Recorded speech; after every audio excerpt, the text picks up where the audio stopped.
Good morning, boys and girls of the internet. We're back again with the $400 Ranger, trying to get a few things knocked out on it today. So yesterday we went and, in the last video where we drove it, that clutch felt like it was shuddering. Well, then Dad drove it to work and the clutch just completely decided it was done doing clutch things. So we weren't sure if it was a slave cylinder issue or the clutch issue or what, but it was just, pedal was all not right. It was letting out way too early. Something was wrong. So we went and got a clutch kit yesterday, pulled this transmission out. These are cake to pull out. And now inside there, we have a brand new slave cylinder, pressure plate, clutch, throwout bearing, all the good stuff. So now she's got her a new clutch in there. Here's our old clutch.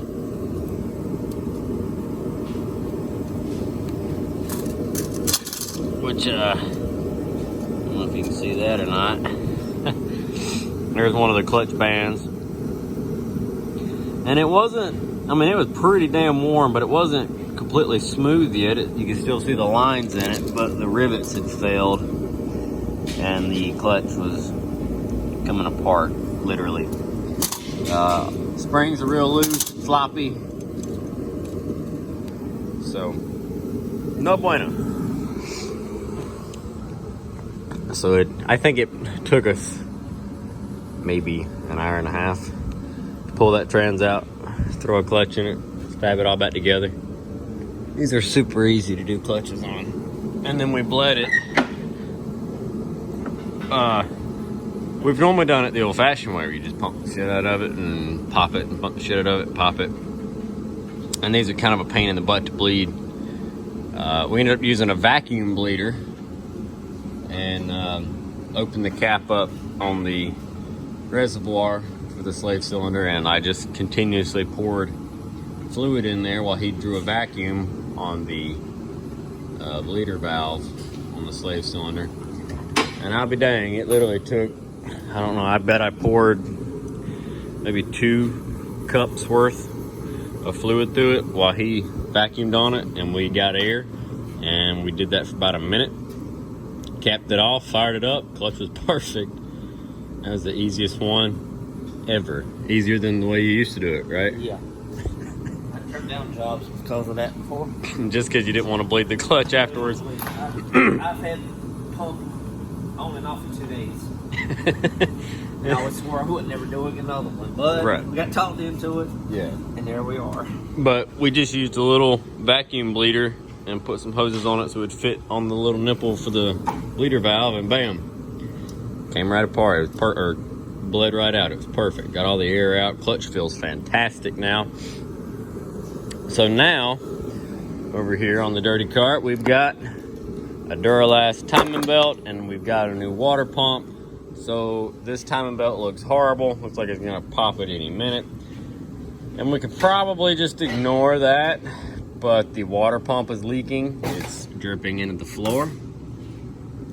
So now these don't run on the timing belt like some cars do. The water pump is still separate from the timing belt. However, if we've got to pull all this apart to get to it, it's really not that hard to do a timing belt in these things either. And then when we go to sell it, it's gonna have a new timing belt, and it's gonna have a new water pump, and it's gonna have a new clutch and throwout bearing and pressure plate and a lot of new stuff. So, once again, it increases the value of the truck a little bit. It does cut into profit a little bit, but at the same time, I know I'm selling something that's not a complete pile of crap anymore. And someone's gonna get a really good little truck out of this deal. So that's what's important here, That's why we're gonna swap a fender out, change a hood, send it, have it painted, throw some tires on it. We've got marker lights for it. It's not gonna look like a complete pile of crap. It started out pretty rough. It's not gonna be so rough. I don't know if I've even showed the interior yet, but I've got the rubber floors in it now. They look fantastic. And I've got the seats over there. They need to be set back outside once the frost wears off this morning. And we'll put that way so they can keep drying. They're pretty much dry. We'll give it one more day and they should be ready to throw back in the truck. But yeah, anyway, doing a timing belt in it, just wanted to show you guys. Let's get it tore apart. Okay. Continuing on with the Ranger, we got the power steering and AC compressor bracket removed. The timing cover is loose. You can get a look at that cracked up belt now. And out of all the shit I've got in here, I cannot find a 3-jaw puller. And I know I've got one because I just used it like last week, but you know, I've got a mess right here because we've done like motors and transmissions and motors back to back to back to back. And I haven't had a good day to get out here and take everything out of the shop and clean it and organize it. So it's still a mess. So anyway, Dad's run to the store. He's gonna rent me one from the parts house. We're gonna knock this balancer off. So no, this style balancer does not have the it does not have the holes in it that you can thread in a traditional puller, because I've got one of the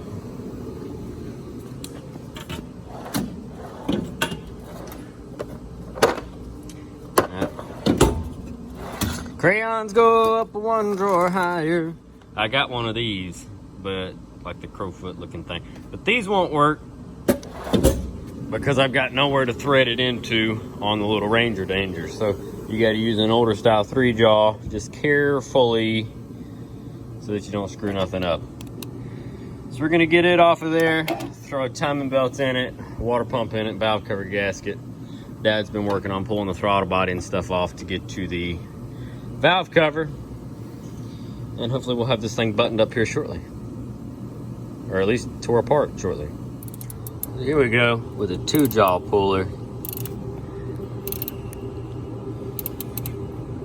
Taking the harmonic balancer off without any bolt holes used or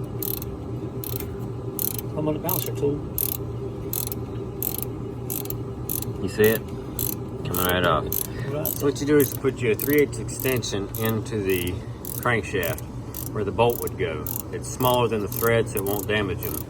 Then the end of the threaded part for the jaw puller will fit into the female side of the extension. And voila. There you go. You'll walk it right off. And we're pulling, yes, we're pulling on the rubber side of the harmonic balancer, but these shouldn't be on there that tight. It should pull it right off. And in this case it is. So everything's working smoothly. Balancer's coming right off. In fact, it will just fall right off. Voila! Now we can pull the timing cover. And there's our extension. 6-inch extension, 3/8 drive. Yep. Oh, wait a minute. We got another little bolt down there. Let's get that off. Okay, so we had to roll this turd outside because it is freaking grimy. I mean, golly, this thing is just gross. Oh, the timing belt broke, by the way. It's on the ground. So we knew it was rough.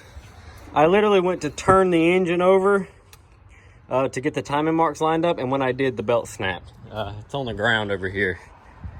So I knew it needed a belt. But look at that.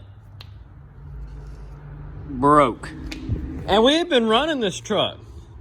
I did a good burnout in it the other day. And the belt broke when I went to turn it by hand. What are the odds? That belt was miles away from snapping under, you know, compression and load. And me just turning it by hand was enough to... So... Okay, so I'm going to use some more of our awesome Spray 9 stuff. We've got stuff plugged into the intake so no moisture gets down into there. The coolant passages on the block, it's no big deal. You can power wash all of that. So yeah, we're not worried about any of that stuff. It's perfectly fine. Water goes through there anyway. The crank sensor and everything will be fine too. I'm going to soak it all down in Spray 9 and hit it with a power washer. All right, so I just power washed it. We just rolled it back in.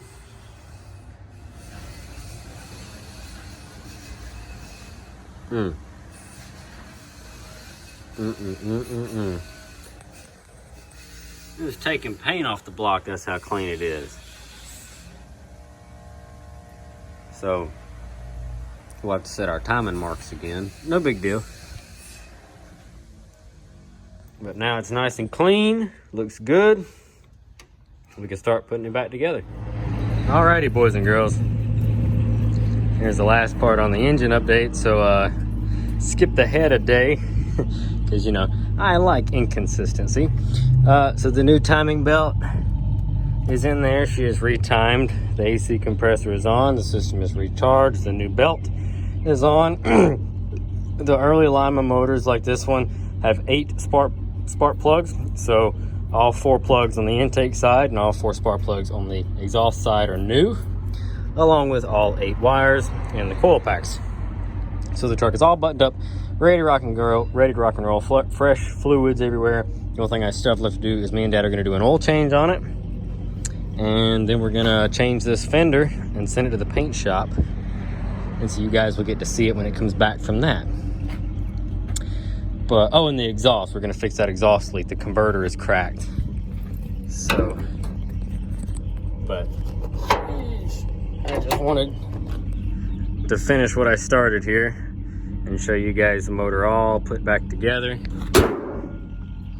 And she is running like a top. We've got the new rubber floors in.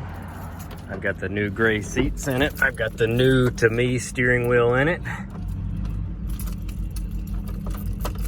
What the heck? Oh, I've got the wrong key. Okay, forget it. Radio is working now. The AC works good, like I mentioned. All that stuff.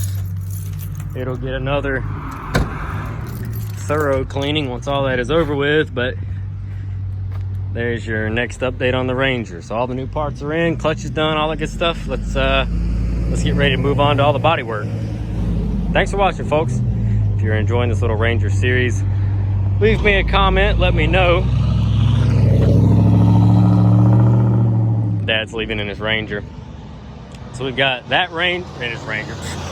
Dad's leaving in his Tahoe. The Tahoe's for sale, by the way. But there's the first or the second Gold Ranger. There's my first Gold Ranger. There's the old S10 that I used to have. Yeah, I sold it. The red, whatever year that Ranger is up there on the hill. And today we're driving home the all original 95. So let's do it. Thanks for watching.